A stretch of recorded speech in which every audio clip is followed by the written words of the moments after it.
think we can get started. So, bonjour, good afternoon, everyone. It's so nice to see you. It's been a while since we've actually been able to gather in person, and I'm really missing that. So I'm really appreciative that you have each taken the time out of your day to be a part of this panel. Earlier in the summer, I was approached by the Forest City London Music Awards to host a panel or a special presentation as part of Soundcheck, and I was kind of racking my brain thinking on what might be appropriate, and I thought back to last year's 2019 Junos and Jeremy Dutcher's acceptance speech, and I think that there was a lot of poignant moments in the comments that he made, and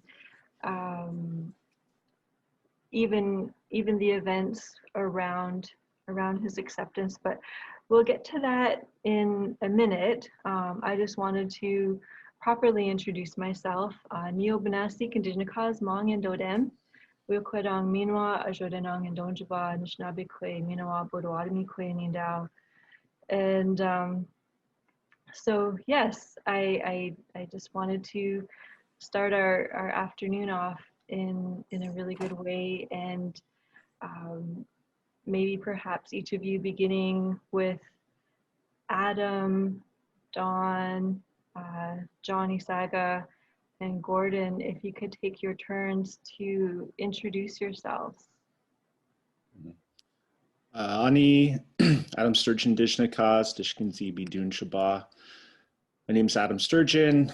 I am a social service worker, youth worker, screen printer, and musician, living in London, Ontario. Thanks, Adam. Is it me that's beside? No, go ahead, Dawn. Bonjour.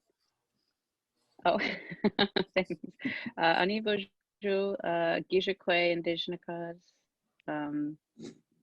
Adeknan Dodam. Oh, I always blank out here. You're so good at it, Summer. I'm just, I just kind of stumble through. But my name's Dawn Red Sky. My Indigenous name's Cedar Woman. I live in London, Ontario. I'm an artist, and I do lots of different things around here. So yeah, that's a brief me. Me Dawn.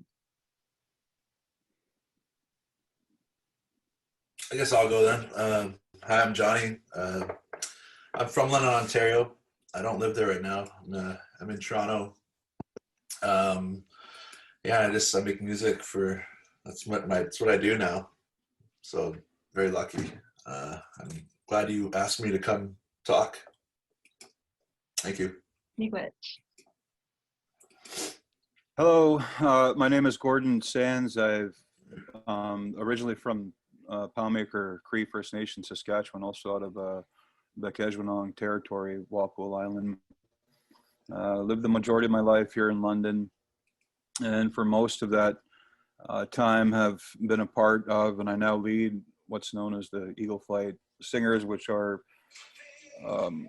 unofficially the resident singing group here in London. So I also serve as an MC of sorts to powwows, and these last few years it's been really trending to have what we call round dances in the Great Lakes area. So I've been fortunate to be an MC and a consultant to most of them. So yeah, very heavily involved with the culture. You went to Gordon. Yep. I just wanted to kind of preface everything and thank you for those introductions. I've had a few conversations over the past month with a few of you, and they've been really helpful in helping to guide this conversation. And one of the biggest things that I wanted to highlight was the diversity in Indigenous talent and artists in our community and even in the broader territory. And so I'm really thankful to each of you for being here and for representing not just yourselves and your communities, your nations, but also the art that you do. And so I think what I might jump into is we have Jay Panaseko, who is off to the side, and he's waiting with some audio and also a couple of still images of Jeremy Dutcher's acceptance speech. And I thought maybe this could set the tone for our conversation and some questions that I have for you and around Jeremy Dutcher's comments, and if they resonate with you, or you know, if you had a chance to view the award show while it was here in London, Ontario. But I guess I'll just ask Jay if he could cue that up so we could listen.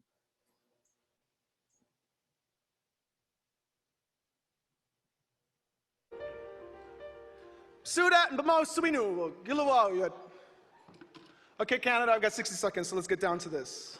Junos, thank you. My team, thank you. My mother, Gazalmo Kamach. My family, I love you all so much. I want all the other nominees in this category to stand up, please. Snotty Nose Res Kids, Northern Cree, Alyssa P., Leonard Sumner. All of your work changes this place. And it deserves to be considered outside of this category. Because our music is not niche. Our music is saying something. I love you all. Thank you so much for the art that you make. And I'll thank you all in person later. I don't know how much more time. I don't know how many more times they're going to let me do this. So Justin, Mr. Trudeau, a nation-to-nation relationship does not look like pipelines. A nation-to-nation relationship does not look like sending militarized police force into unceded territory. And a nation-to-nation relationship does not look like, in 2019, our communities still on boiled water advisory. So, this means so much to me. I hope to continue to share and use this platform to tell truth. We can all do better. Reconciliation, there we go. That's it. Thank you so much.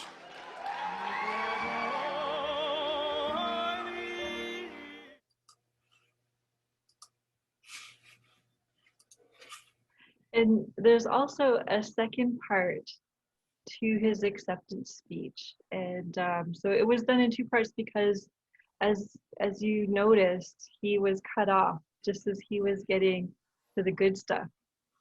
And so before we comment on his speech, can we hear the second part of the audio?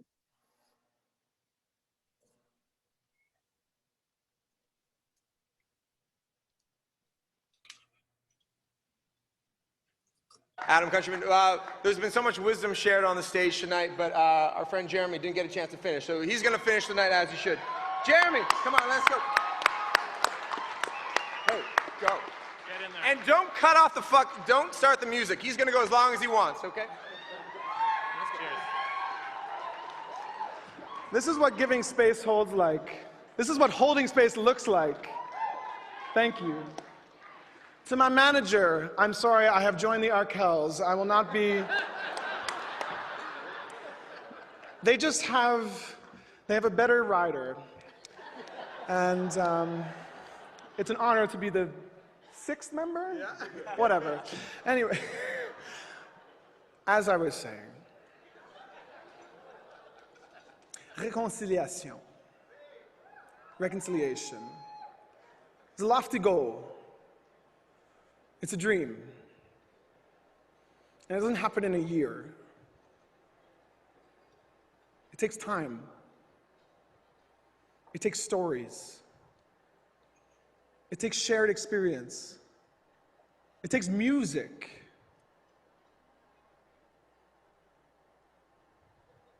I have hope. I have to.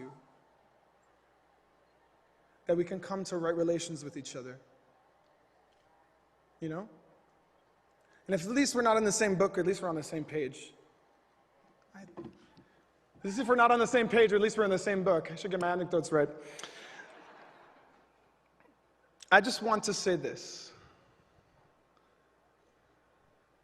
Niga niyang tbidahadamanan. Chewajwabazite. Little age.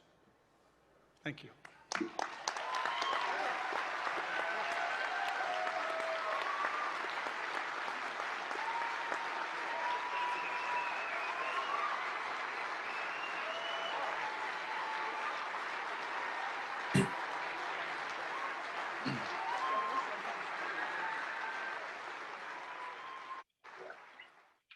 Adam Countryman, there's so much wisdom.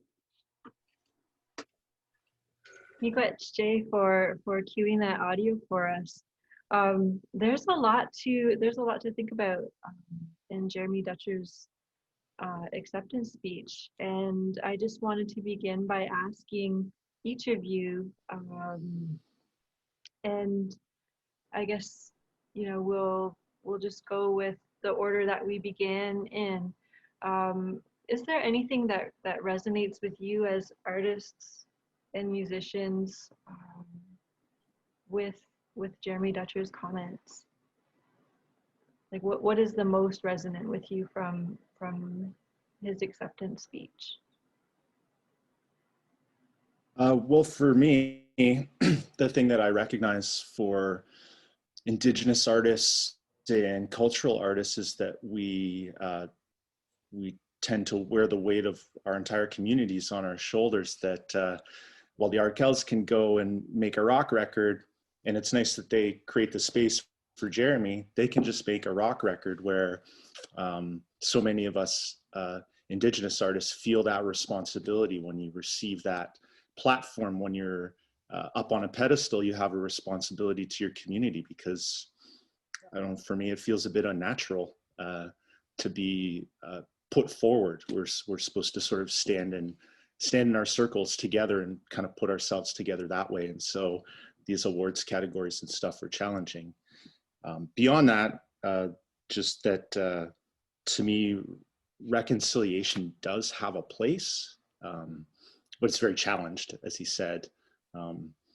So I think that there are people that are trying to do that work, and that we have to do that work because we live in a multicultural society, and we have to create allyship and get all people on board with equity.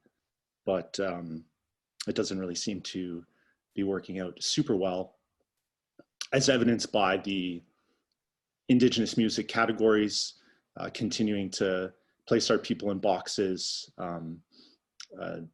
not necessarily being included in other categories that may or may not be a better or more direct fit.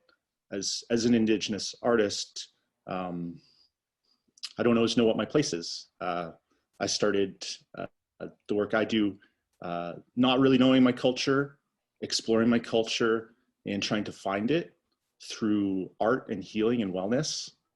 And then eventually it became something that people were recognizing and placing you in a sort of leadership role that I don't necessarily feel is my place. The place that my music holds for me is for my personal healing and journey. That people can relate as beautiful, but it's challenging. So just that responsibility, that cultural community responsibility, is kind of the thing that speaks to me. Miigwech Adam. What about you, Dawn? How are you feeling about listening to the audio? Well, it always makes me emotional when you sent it to me. I definitely cried when I was at work when I watched it. Wait, no, I wasn't at work. I was on my own time. But I save. I want to kind of just go off of what Adam said, and I want to say, like, yeah, like, we're all of a sudden in the spotlight, and we're all of a sudden representing, rather than like the Arkels. They're just they stand alone. They're not. it's the Arkells, you know, rather than an Indigenous artist, and you are representing your community. You're in the spotlight. You're under the microscope. Like, people are watching you, and yeah, it is challenging, and you start feeling tokenized, you know, and as if when they add you to when you're added to something, that you're just you're just the checkbox. Okay, we've been inclusive, you know, we have an Indigenous person, and it's like, well, you know, you want to stand alone with your own artistic merit, you know. So yeah. You touched on. We'll move next to Johnny Saiga, Wolf Saiga. Yeah, so I think like they both said, you know, exactly what I think we all feel mutually. I think too, with like a thing like the Junos, I noticed too, my grandma's, hey grandma, she's watching, so I gotta make sure I sound smart. Make some good points here. No, but I think with the Junos too, I think the one thing that they did, I think they just did it last year, but they changed it from Indigenous Album of the Year to Indigenous Artist of the Year.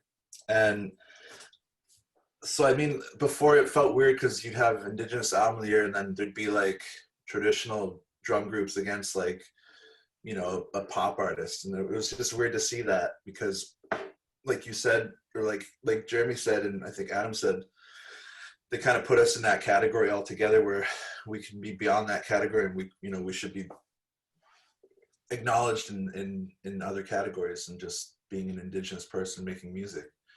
I think that's the whole point, right? I thought you were going to play his speech from the Polaris Prize, because that was a good one too, about the Indigenous Renaissance. But yeah, anyways, that's what I get out of that. It's like the Junos need to, I think, do a little more work on how, where they place us and what they let us, you know, be a part of, because we've all heard stories, you know, about in the past albums wouldn't get nominated for that award because there'd be guys saying this isn't Indigenous enough or something, and it was like a bunch of suits, right? And even though the artist was Indigenous, so. But I like the Junos, don't get me wrong. I'm gonna blacklist me now. Sorry. No, thank you for that. And yeah, you know, Jeremy Dutcher has made some really poignant comments in his acceptance speeches, and I do recall the what he said about the Indigenous Renaissance, and it's just been super inspiring, and so thanks for that. And we'll pass the mic virtually over to Gordon. Thank you, everybody. I would say that, well, if you take Northern Cree, for example, I was having a chat with one of the lead singers, and he was remarking how they, you know, year after year being nominated, but I don't think they've won yet. And it's, you know, Johnny's comment about them being, you know, thrown together with, you know, DJs and guitar players, that's, you know, it doesn't, to me, it doesn't really make any sense, because there has to be an investigation into what each one is. And then I'm sure that each genre has a huge, incredible following, but are they paying attention to that group of people, or are they even making the right amount of noise, or do they even have to? So Northern Cree is huge to powwow people. You're not a powwow person and not know who these guys are. But for the large part, if you go to many other circles and say, hey, do you know these guys? Chances are they probably wouldn't know them. So each artist is really specific to their own genre. So I don't see how you have multiple, and it's been that way. Every awards ceremony for the last 20 years is always, you know, powwow and Métis fiddlers and And I just think that, you know, nobody up until now has said, hey, like, don't do that. Like, this is the way it has to be, or this is the way it should be set up. But I just think it should be a consultation all around, because everything that our people have always done has been on a council, right? It's many minds, it's many voices, and that's what it takes to.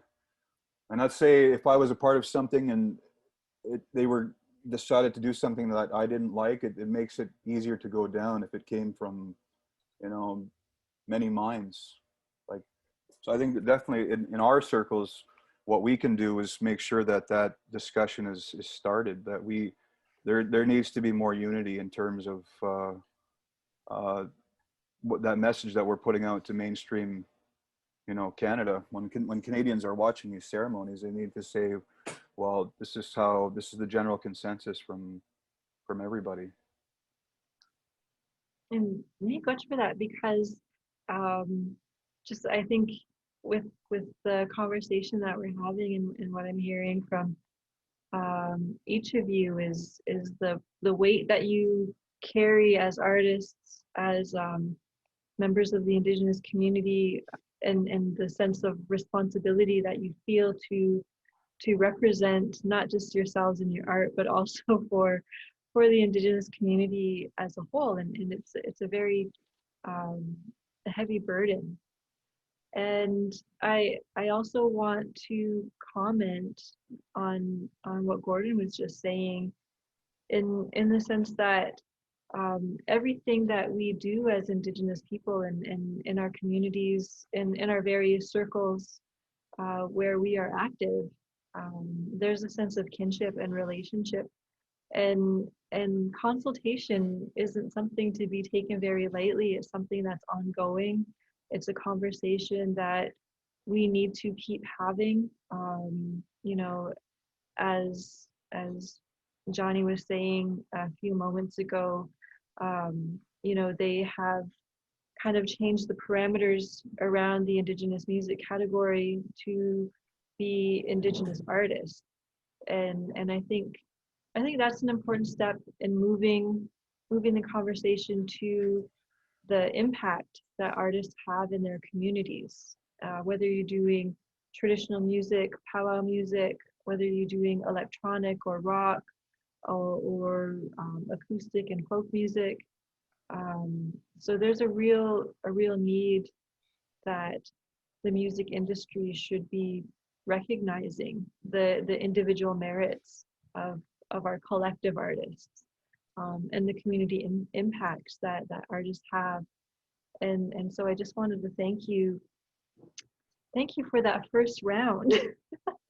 And Gordon's comments actually bring me to my next question, and it has to do with the ability of music to locate us in our places, and you know, connect us with our communities. And my next question has to do with, is that something that you feel that you are able to do within your music, or is that a goal of the music that you're creating? And maybe we'll begin with Adam. It's an interesting question.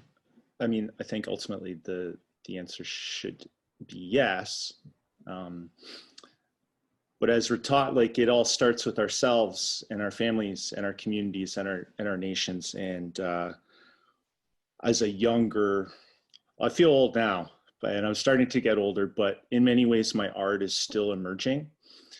And for that reason, I again don't feel like my voice is the end all to be all of carrying our communities, I suppose. So I had to find wellness inside of my own life, and music and reconnecting to my culture, and those two things coming together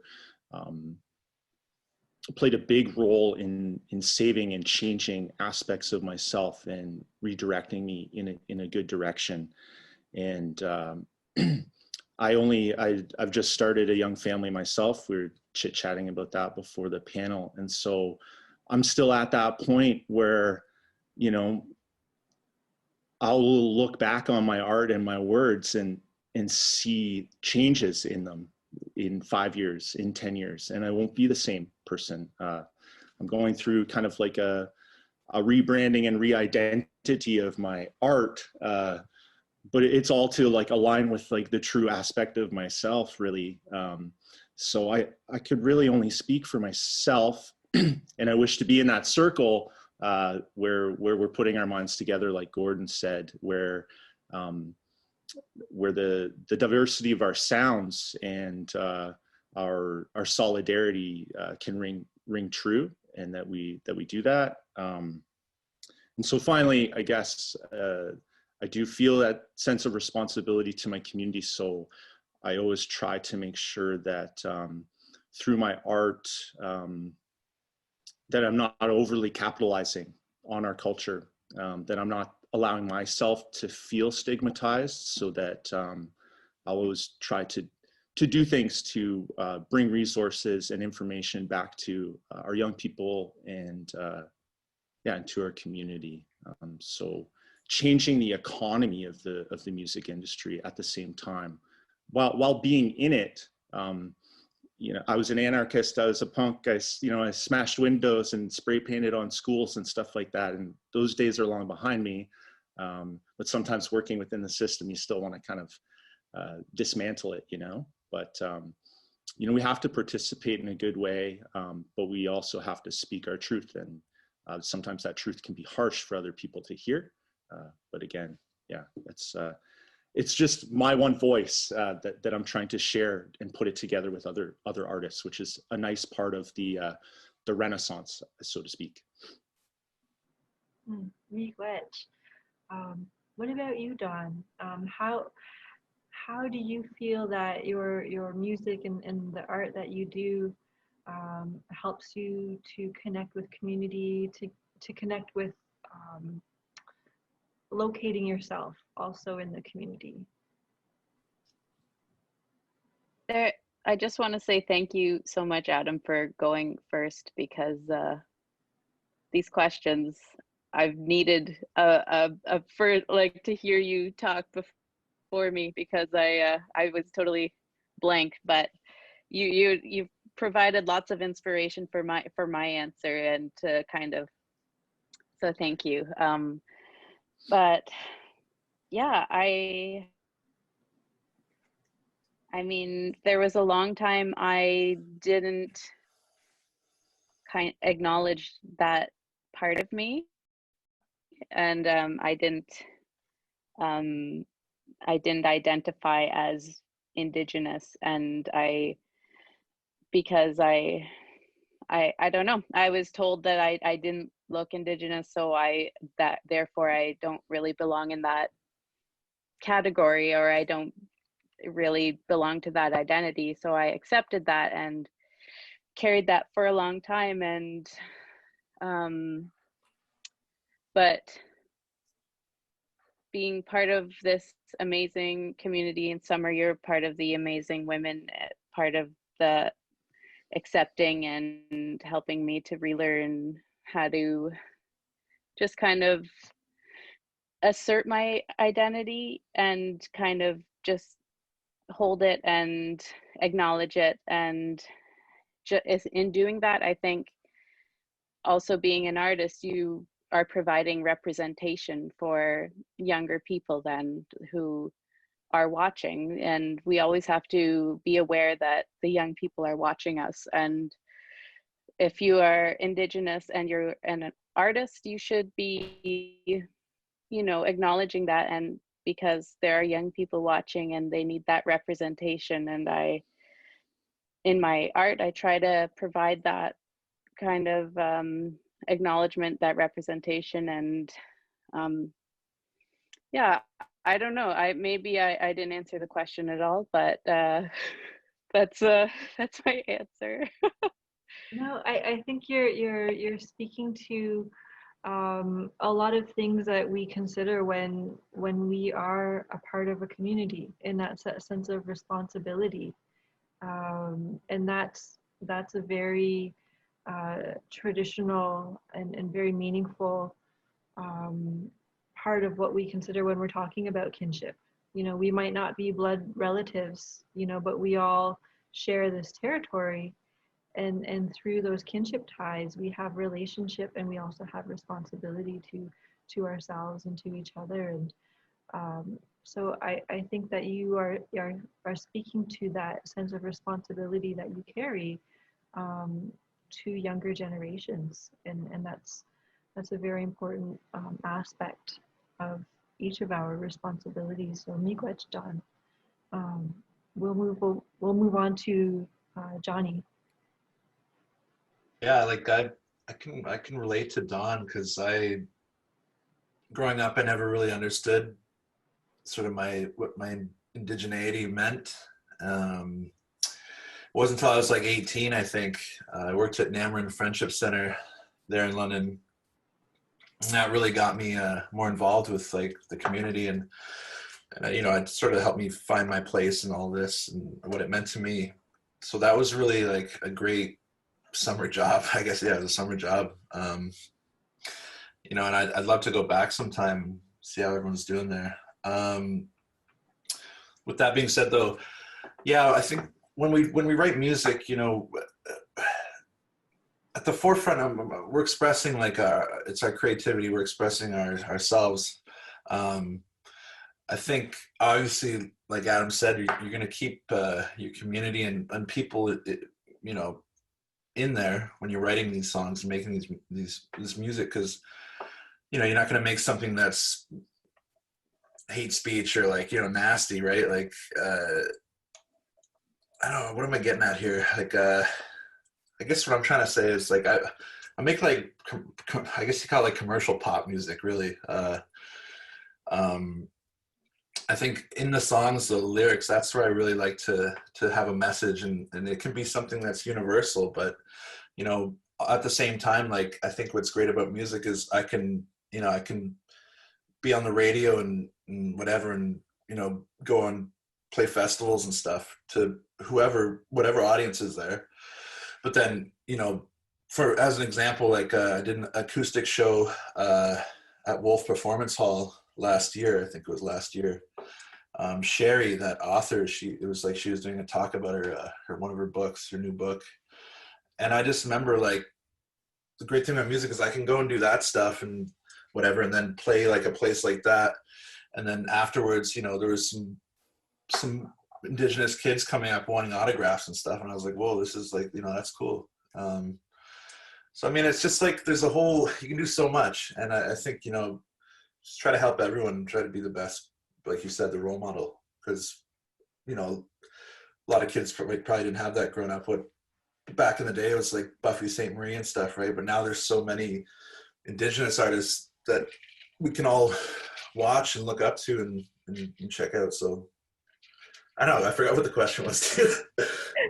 I think, yeah, the question was, you know, locating yourself in the community, and you know, Don was speaking about, you know, the roles of that role modeling plays, and so I think that, you know, your example of playing the show, the acoustic set at Wolf Performance Hall, you know, and you have young people who are looking up to you, and seeing the diversity and the range that performers, artists, you know, in the contemporary scene, you know, are representing, and even including traditional music. And I think it's important because you know, we have our contemporary styles of music, but London,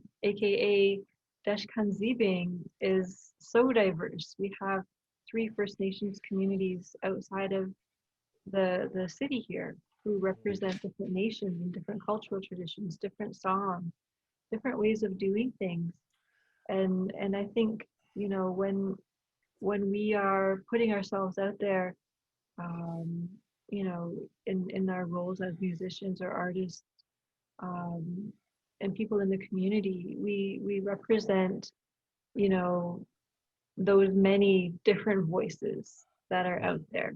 And I think young people, especially the young people from our communities, they do look up to us. You know, they are looking at, you know, you know, could I be a musician? You know, do I want to go into electronic music, and who are my role models that I'm looking to?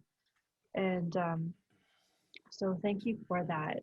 It's If I may, like, I think just to go back to that, I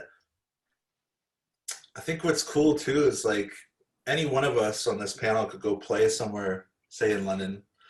And I think what's cool is that because we're Indigenous, and maybe not necessarily some of the music we make, you could say, oh, that's Indigenous.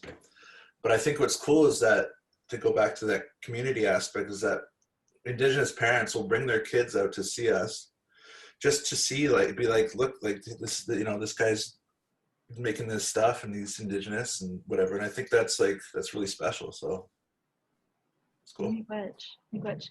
And what about you, Gordon? Like, how are you? Sorry. Oh, go ahead. I'm going to answer in two parts, because I've had the privilege to kind of be a part of both worlds. So when I was young, my brother and I ran the singing group in London. I'm quite inexperienced, and we competed at a lot of powwows outside of London, and, you know, did quite well for ourselves, and then sort of made a name for ourselves, you know, in the Great Lakes area and beyond. The circuit that we're part of is like Michigan, Ontario, and New York State. So we're quite well known, but for the large part, we were quite unknown in the city, partly because of the way that we were taught. We deal with this in humility. We don't promote ourselves. We don't brag about ourselves, and also in part, there always seemed to be like one or two individuals that were just in control of everything First Nation. So they would use their own contacts, and, you know, but it's only in the last maybe 10 years or so that I've taken a lot of pride in it and really giving it the attention that I know it deserves. So I don't allow myself to be, you know, treated badly or ripped off. And, you know, anytime anybody inquires about the drum, there's just a series of steps that, you know, I take with them to ensure that everything, you know, runs smoothly, because I believe it, you know, it is something to sell. Like I deal with it with a lot of pride and dignity. So it took me a lot of years to get that discipline together. Only now, you know, we're starting to move around by word of mouth, and still I can't create social media pages. I can't promote myself that way. The friends and the contacts that I had made are exactly that. It's about community. It's about buds. It's about friends. So, which brings me to the second part about musicians. My brother and I, when we were younger, and ever since then, we always loved live music. And anytime there was a show going on, we always made it a point to go out and try and enlist our friends to come aboard. And that's in, you know, I started working with Dawn, and she was in a band called Blackwood Honeybees, and I went to her show. She was playing a show downtown, and I went and checked it out, and the house was packed, and, you know, it was just, that's what musicians and people that are in love with music do.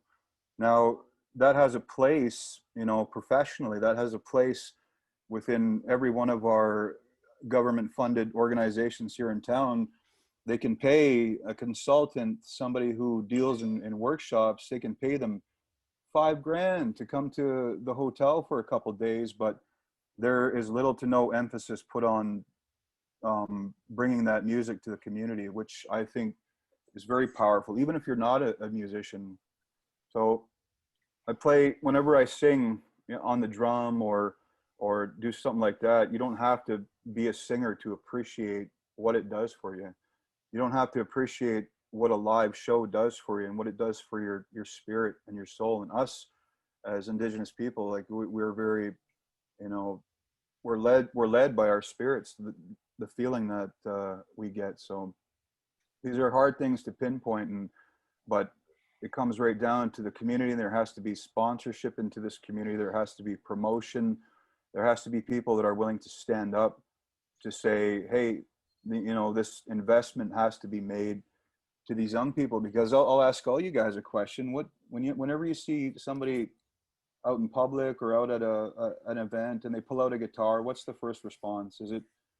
Do people gather around and give that person the right amount of respect and adulation? No, it makes everybody feel awkward, and they kind of go like that, and they really just wish that that wasn't happening. And I see, how many of you guys also see that these shows pop up where someone's on a stage and there's nobody in the crowd? Right? Where's the promotion to bring that community to say, hey, get out and support your this kid? He or she is trying to be a musician. There's no emphasis put on artistry. And Johnny was saying, yeah, when I was a kid, there was Cashton, there was Susan Aglu Clark, and it almost seems like they were only allowed to go so far. They weren't allowed to, there wasn't a overall large acceptance of, rock artists, and there's so many rappers out there, but are they getting the proper respect? No, they're not. I can name 5, like just off the top of my head, that, you guys should be having these venues. You guys should be having these shows it's just as important. And I think you touch on some really important aspects there, and again, COVID notwithstanding, supporting and promoting, not just music and art, but Indigenous music and art. When we are at these venues, live music is one of the things that I miss the most. Since we've been in this, sort of panic state of COVID-19, and it's impacted our communities in so many ways, and it's impacted, the work that artists do who, count on their live performances, powwows to connect with the community, to connect with people, and I think that's the healing power of music, and that's I miss powwows so much, because it's that drum that brings us all together. It's those voices in unison that bring us together, and I think those are important things that you're speaking about, Gordon. When we are talking about the power that music has, whether you're doing traditional music, whether you're doing rock music, electronic, that it's a powerful source of healing, and it connects us to place, just as our responsibilities also connect us to our place, and to our recognized relatives here in this territory. I feel like Gordon is like reading my cue cards over here, because my next question has to do with the moment in Jeremy Dutcher's speech where, or not Jeremy Dutcher's, but the Arkells, where they declined their acceptance speech and made space for Jeremy Dutcher to finish what he began in his acceptance speech. And Jeremy Dutcher used the word making space or creating room. And how can the music industry support you and create room for you as artists working in this territory and beyond? What does that look like? I'll pick on Want to start with me again? I'm going to pick on you. Well, I think we have to have more understanding and more lobbying. And I think that that's in part what Gordon is saying. And it's kind of what I was saying before, where I'm a young individual, like I don't know my language fully. When I write a song in my language, or even just a title of a song, it's a part of that reclamation. And so for me, reclamation doesn't always mean the reclaiming of space as our whole, but just actually retouching base with my culture that was denied of my ancestors. My grandfather's a residential school survivor, and that's why that language isn't as apparent in my life. And so we need more education, and then we need to stop putting everyone in boxes. Like if we're talking about equity, just like in the workforce, like there needs to be more space made for inclusion. Then maybe the Junos, for example, should create those types of priorities, and that will ultimately probably cause a lot of backlash from folks that are non-Indigenous, non-cultural people. You know, I'm not certain what I'm saying is accurate, but I suppose I just think people don't understand what we're saying. That we have so many buzzwords, hashtags, and all of these things that they create awareness, and that's a good thing. But it's always kind of like, you know, 2 steps forward, 1 step back. And so that's what we're seeing. For example, my band was going to be nominated for a Juno last year, and we weren't, because of the things we're talking about. Is that out of respect of my non-Indigenous bandmates that have been with me for 7-8 years, they were included in some credits on an album that I had written all myself, and it was discluded. And we're talking to them now about those things. Those conversations are taking place. The awareness is growing. But, you know, personally, that still hurts identity. I think before the panel, Summer, we were talking about, you know, how do we identify? You know, we see a lot of people identifying as mixed, or, you know, I felt like I had to identify as mixed, but am I not also supposed to just be Indigenous? Am I not supposed to exercise aspects of self-determination and nationhood? And, you know, I think there are a lot of different ideas about that. And so again, we have to keep coming together and just keep showing up. And that happens a lot too in our communities, when you see political action in music, which is kind of what we get thrust into as Indigenous artists. You can see the average, some random punk band, that non-cultural punk band goes, we're not going to play that space because such and such a thing.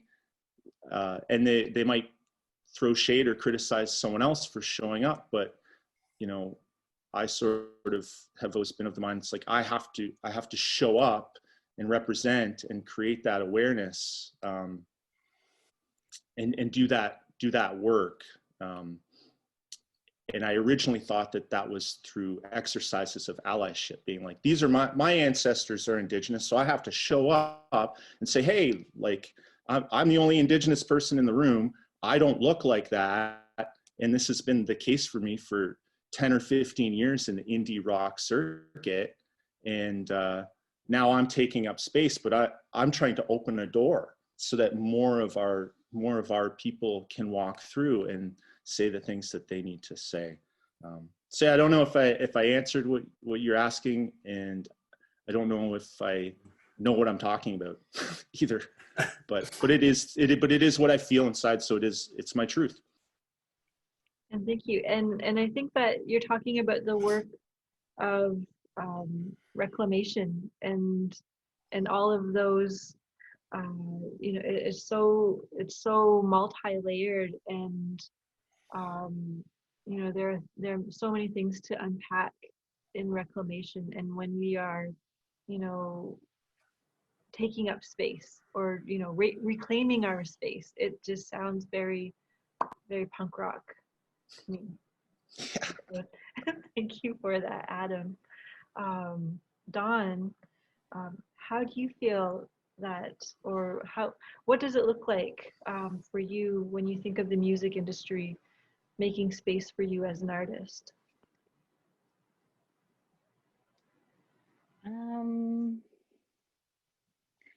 I don't know. I like making space for me personally. Like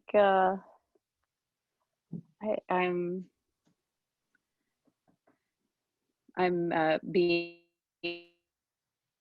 knocked at the door. I'm sorry, I'm being interrupted, and I think it's might be a 4-year-old.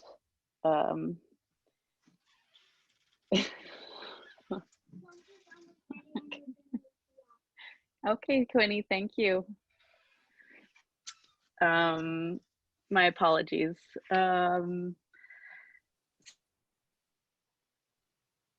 Making space. I think I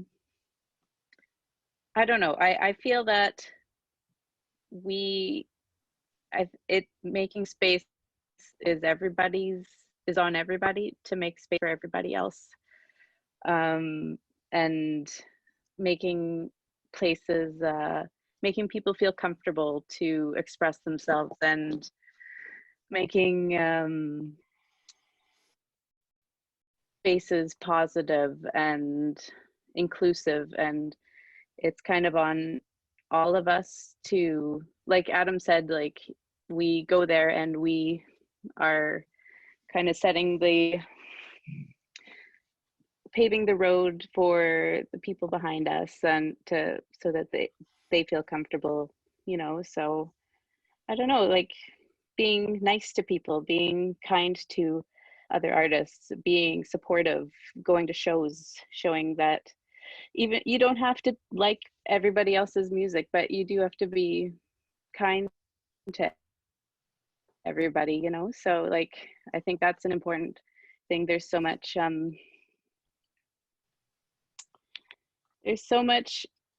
I don't know, attitude, and there's so much of this kind of just people being jerks behind other people's backs, you know. That doesn't make people feel comfortable to be in these spaces, you know, if they think they're gonna be laughed at or be snickered behind their backs or talked about, you know. I think if we all show that attitude, that kindness, then that's going to make space for everybody to feel comfortable, you know.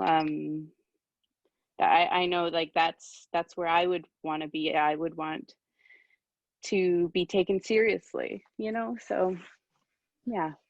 And you spoke earlier, Dawn, about, you know, not a specific instance, but the, I guess, how being tokenized is so problematic, and what would it look like to be in a space where you didn't feel like you were tokenized?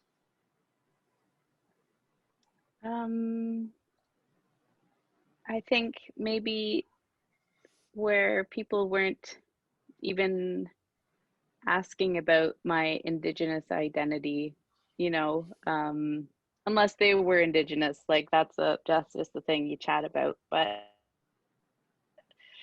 I think for people to just start questioning and asking and just being nosy, and then dropping the oh well, I think, you know, like Canada is such a, you know, just bringing all these political things into your space when you haven't consented to any of that, you know. Just not even like acknowledging it and accepting it, and carrying on as if I was just somebody else, you know. And that's, yeah, when you feel tokenized, you feel like that's the focus, and that's your sole being, and that's why you're there, is because they want an Indian, you know. So Thank you. that's how I feel about that. Much. Thank you for that, Dawn. Wolf Saga, Yeah, you're up. You're on deck. No, I think it was nice of the Arkells to do that. You know, was performative a bit. I don't know, but that's not for me to say. But I think that it's a good step, you know. I mean, yeah, I think that was the question, right? I don't know. You're grilling Don, so I don't want to get it down that rabbit hole, you know.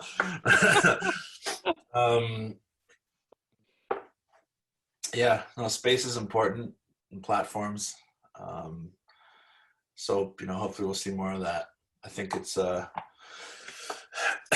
it's important to acknowledge too, like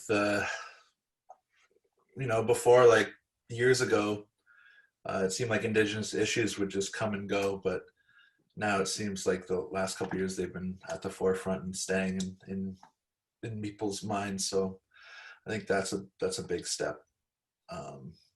And you know, whether it's news media or the music industry, things are changing, and I think that's what Jeremy's whole point was. So good time to be making music. Miigwech, Gordon. Well, I think there has to be a certain level of education involved here too, and if you think that, you know, learning about anything music related, you know, should be self-taught, or you got to pay your dues, that, you know, that should be a, you know, something that we should change. That there should be people that come forward and say, you know, I'm going to create these platforms, I'm going to create these venues for you guys so you can feel safe. Because how many Indigenous music fests can you name off the top of your head? I mean, the closest we come to is Solidarity Day stuff all across Canada. There's what once a year we showcase a bunch of artists at the same time. Those should be happening all the time, and there should be, like I say, politicians and corporations and people that lobby, like Adam said, people that are willing to pay for this kind of stuff. Summer, you mentioned London before, and the 3 First Nations.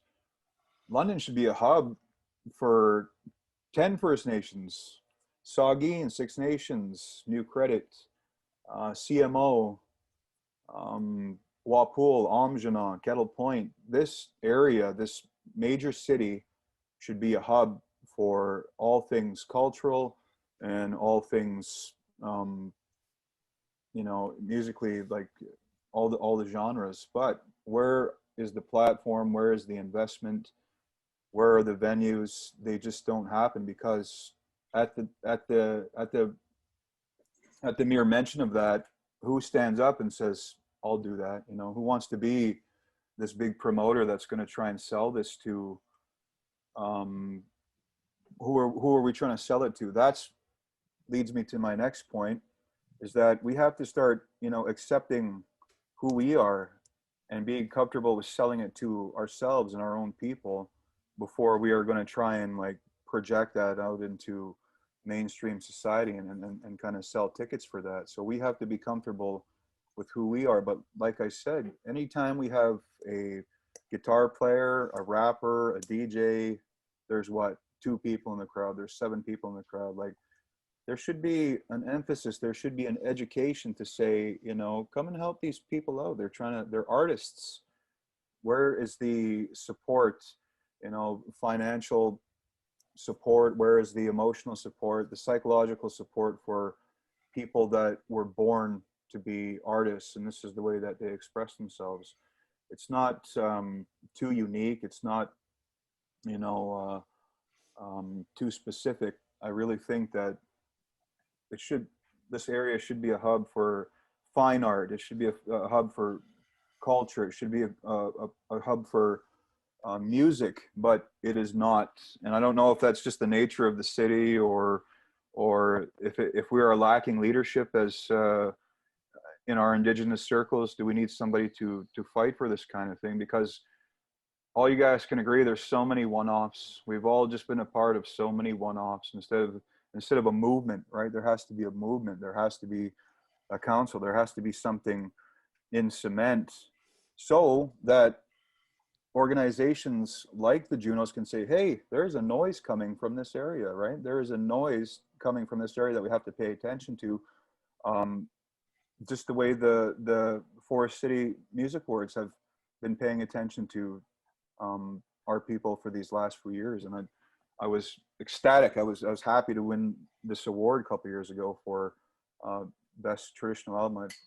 I may be mistaken. I think that's what it was, but you know, I said when I accepted the award that we don't get a lot of awards outside of our own circles, but that just goes to show the power of the drum, the power of what we do.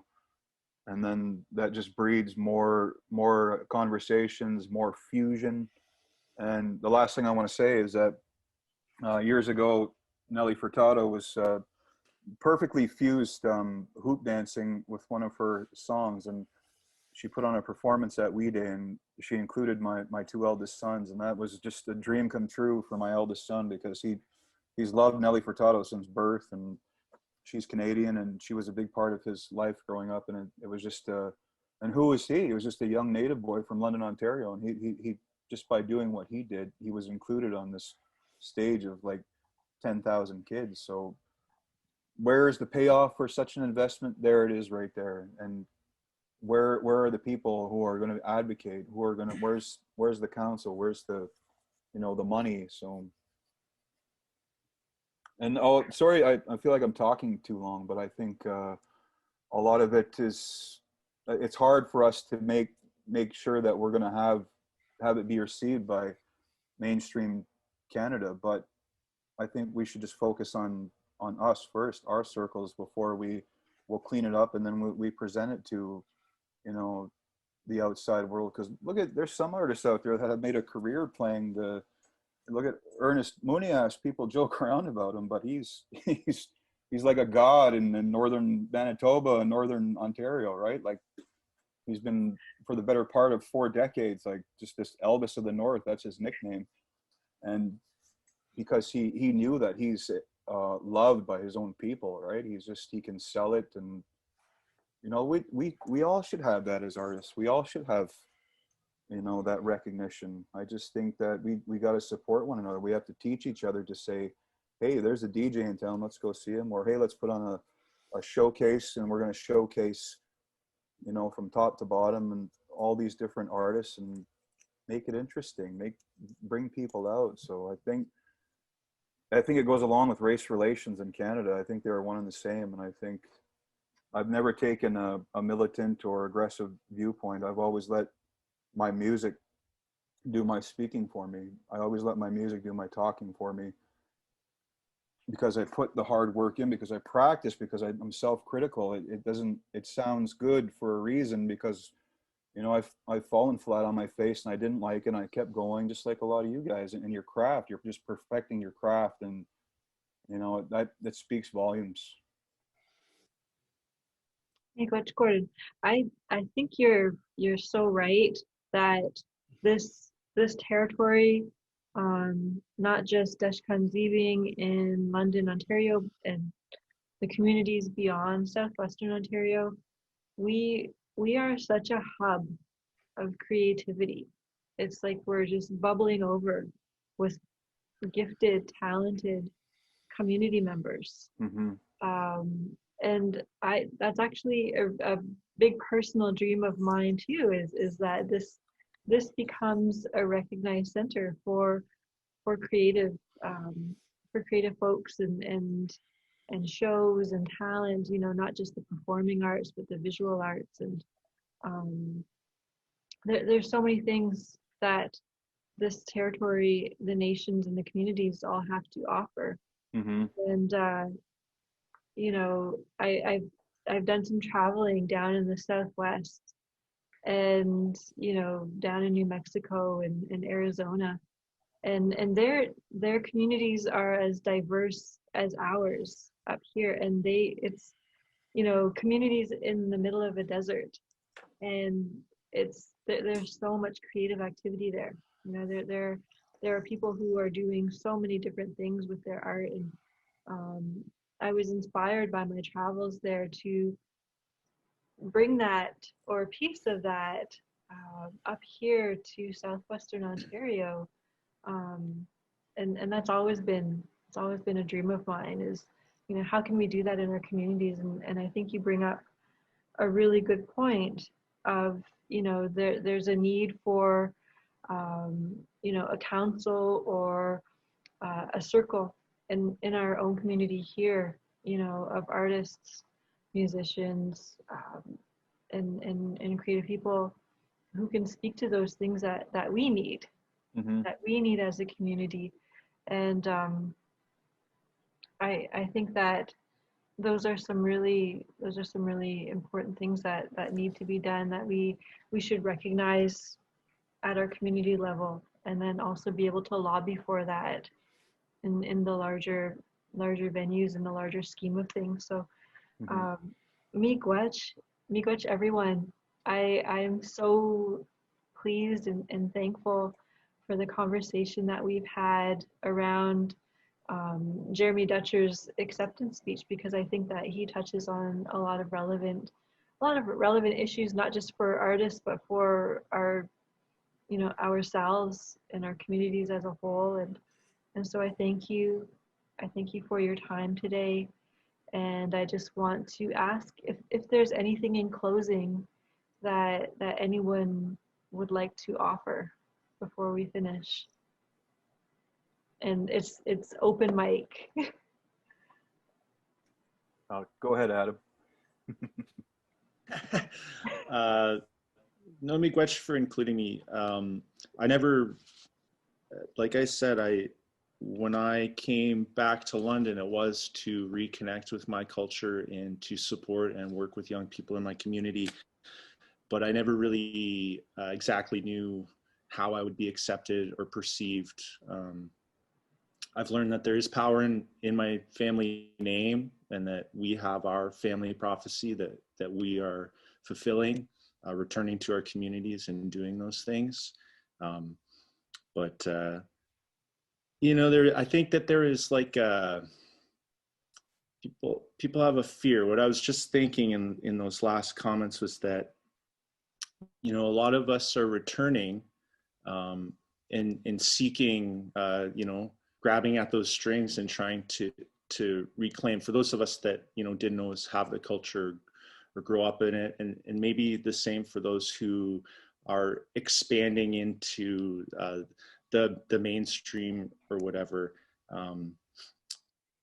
I wasn't sure how I would be accepted, and what happened was that that our people taught me to accept myself, and that's like a really beautiful thing, because growing up looking in the mirror, I just didn't know where my place was, and so I wanted to help other young people do that.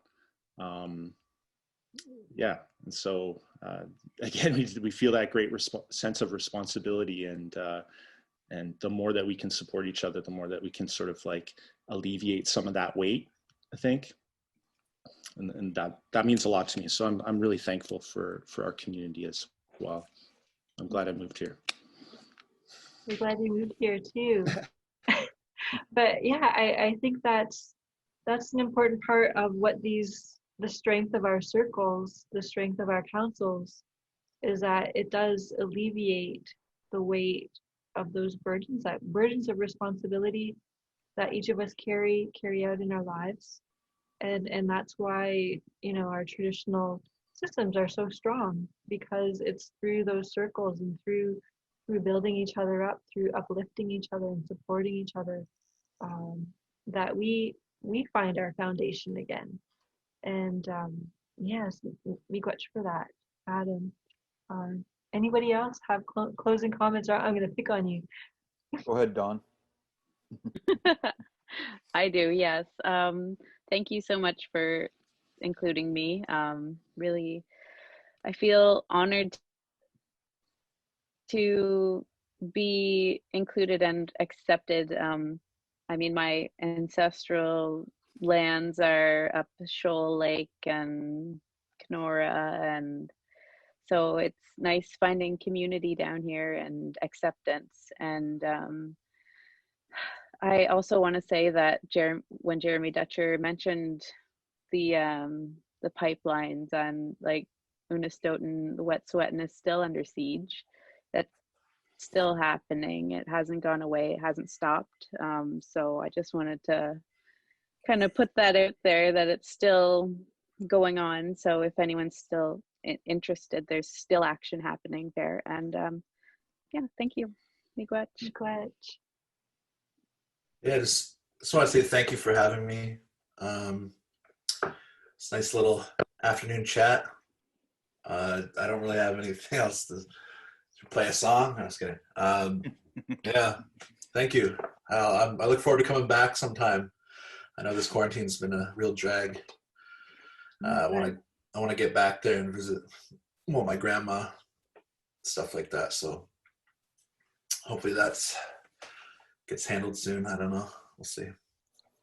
But thank you for having me. Miigwech, Johnny, and thank you, Don, for reminding us that these issues are ongoing and continual, and they don't stop, and they require our attention and the actions of our communities to support each other. And again, I think that goes back to the statement that Adam and Gordon made earlier about the strength of our circles. And so we just keep uplifting those voices. Even if we are not in that territory, that we're still uplifting voices and creating action locally to support the community members who are affected by the pipelines, by the lack of or the inaction, to address clean water in our community. So Miigwech and Miigwech, Johnny and Gordon. I would like to thank everybody for your kind and powerful words. It's certainly inspirational. And I think I really hope and wish that, summer, maybe one day there would be something permanent in place that would, start looking after the people that, because I feel, I lived here all my life, but I feel that people come here and then they go because, stuff that they're looking for can't be found. And I know each city has its own unique community and its own, circles. And we're struggling to have that here in the Forest City. And I really wish that something, permanent was in place that would promote this artistry. And I think that's the way that we as musicians, that's how we get into these conversations with non-native people.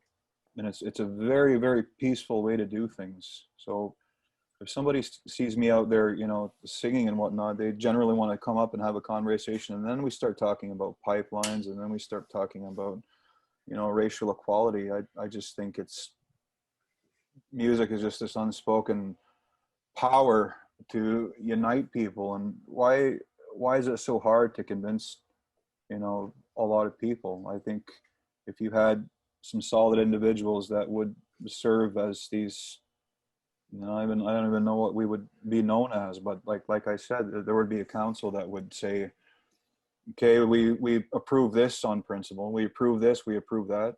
And I'll just give you a small example. I don't want to drag it on, but as a singer, I know that in North America there are five types of singing. There's only five. There's the song style that we do. It's called Northern Straight. There's contemporary, what Northern Cree does. And there's Southern, that's really bassy and low, that comes from the States. There's round dance singing that comes from the Cree, and then there's Haudenosaunee on the little drum. Now, I've been here all my life, and some of the major functions that have happening, they'll bring somebody in with very limited experience and 6 months under their belt, and they show up with a hand drum and just give us like a hybridization of something that was made up not too long ago. Probably in the 90s they start doing that kind of singing, but that authenticity, it always just, it used to anger me, but I thought these people just don't know. But if they had access to, if they would come to an experienced council and say, who do you guys recommend to give us a song, to give us some words, to play a guitar, to who can put on a good show, like it would just be such an easy thing to reference, a council of people that were overseeing this. But not even overseeing seems like kind of a harsh word. It's because it's supposed to be something that's positive and beneficial to everybody. So I would really like to see something, permanent in place. Mm. I think that's important, and I think, you know, what you're speaking of is not just the idea that of a council overseeing, but it would be in consultation.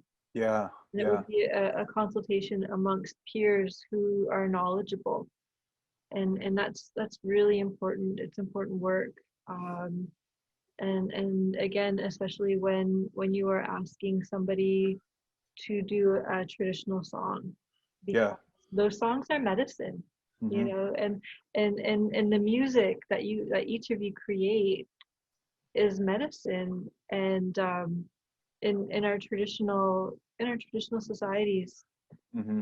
the idea of being an artist wasn't something that was outside of us. It Hmm. was part of the work that everyone did, you know, and does.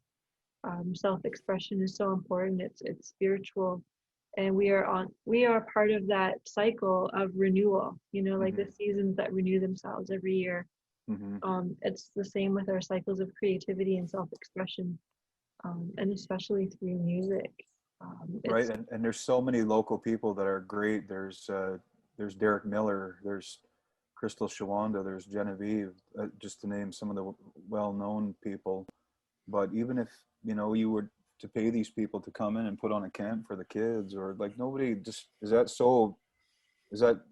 kind of thinking so outrageous that you can't bring in somebody just to spend a week or a few hours with some of the local kids? Like, you just don't see that, right? You just don't see it around here.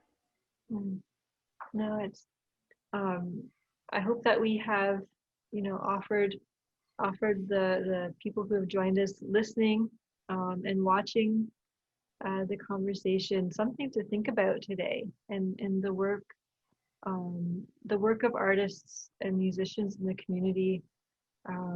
This is definitely, for me, a really strange way to interact, because I really enjoy the opportunity to be in person and connecting. That I think that's a big part of our communities, is that we connect in person. And so this has been a bit of an opportunity to learn some new things. And I'm gonna check right below before we sign out. I see that we have some Q&A, and I just wanted to share that. If you just give me a moment here. So the question is, it's from James Rainey, and it says, should the FCLMA have an Indigenous artist or group award? The Junos have established that category. Here is some background from the Junos president, Alan Reed, who was so supportive when you and I, James and I, were discussing today's event as a possibility. He emailed these details. Indigenous artists are able to submit their music for nomination in any category, but only Indigenous artists can submit in the Indigenous category. For instance, Snotty Nose Res Kid submitted in both Indigenous and the rap category, but only received a nomination in the Indigenous category. Another example to look at is an artist like A Tribe Called Red, who bypassed the Indigenous category altogether and won Junos for Breakthrough Group and Producer of the Year. Several of today's panelists have either won or been nominated for FCLMA awards, but is it time for our awards to create a similar recognition of excellence? Thanks for the excellence today too. James Stewart Rainey.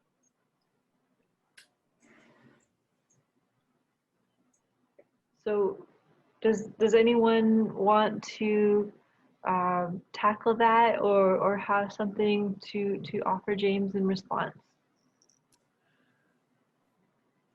Go ahead, Adam. Yes. I don't know. That's a double-edged sword from the way that I see it. There are so many challenges and layers, like I was saying about my own album, the way that I was going about my inclusion of my inner circle and how we presented out in the world, and that inhibited our ability to be included in the Indigenous category. And in many ways, I still have that imposter syndrome that, like, I think so many of us are talking about. Yeah, I was raised to know that I was Indigenous, Ojibwe when I was a kid, and Native American, part Indian, and even my teachers growing up would tell me that, oh, I must be Métis or something like that. And so I think that there's an inherent tokenization to it, and this goes to some of the conversations, Summer, you and I were having about Indigenous art as a colonial construct. I think that that's true. But what we've been talking about is taking our own ownership, reconvening, and coming forward with a broader sense of what, as Indigenous people, we want. So I can't quite answer that question fully, but I think there's lots of holes in Alan Reid's response. And as I said earlier, like maybe inclusion has to happen in all the categories. We need to create space for more diversity in each of the categories. Maybe that's something that has to happen. But this is a pedestal process that's not really becoming to our ways, right? Our ways are to share and grow collectively, and create more space. And yeah, that's my answer. Mm-hmm. Thank you. Anyone else want to tackle that question? Yeah, I think I don't know. It just kind of seems dismissive to add a category rather than, why don't you make an awards show? You know, include all genres with only Indigenous artists. Why is it just one category? Like, there's so many artists that would, you know, how many nominees are they gonna accept out of their 5? You know, out of how many, what, maybe 50 that apply. So I think maybe they should just make their own little awards show, like London Music Awards should just have an offshoot of the Indigenous version, you know. I don't know. That's just it just seems kind of dismissive to put just one little category, in my opinion. But I like you that. asked. Yeah, I like that. I like the idea of having an award show to highlight, you know, the diversity in our communities. You know, as we're, I was hoping that, you know, in creating this panel and also, you know, acknowledging that there are so many others, including those that Gordon referenced, you know, Genevieve. We have Fast Cloud, Jay Fast Cloud, who does hip hop, you know, in our community, and Adrian Harjo. yeah, the Brothers Wild in Kettle Point, you know, who are making music. Brandon Solomon. There are so many people in our communities in such diverse genres. It's really difficult to capture that all at once. And They got to be pulled together. We got to pull them all together. I think these are all really great ideas, and I think that was our only Q&A, and I know this was scheduled to be 45 minutes long. We're going on an hour and a half, and I just, you know, want to acknowledge everybody's time, and thank you again. You know, I'm so deeply appreciative of the time that each of you have taken this afternoon, and for those community members who have joined us as participants on this Zoom webinar. And in closing, I just again offer my gratitude, and I hope that this conversation and the words that each of you have offered towards you know, making better allies of the music industry are heard you know, not just by the FCLMA, but by the broader arts community as a whole. Miigwech. Right on. Awesome. Thank you. We'll see you soon. All right, Okay. thank you. Bye, everybody.